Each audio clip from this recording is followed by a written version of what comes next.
Hello বন্ধুরা, তোমরা ভালো থাকো। মায়ের আশিসে মাকে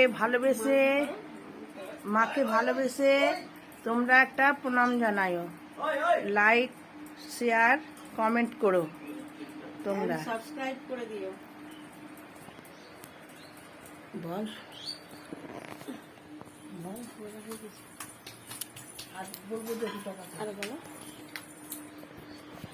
তোমরা মায়ের আশিসে ভালো থাকো, সুস্থ থাকো। মাকে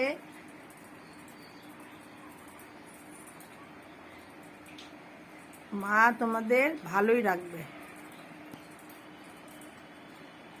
মাকে কে কয়জন ভালোবাসো সেটাই আমি দেখতে চাই।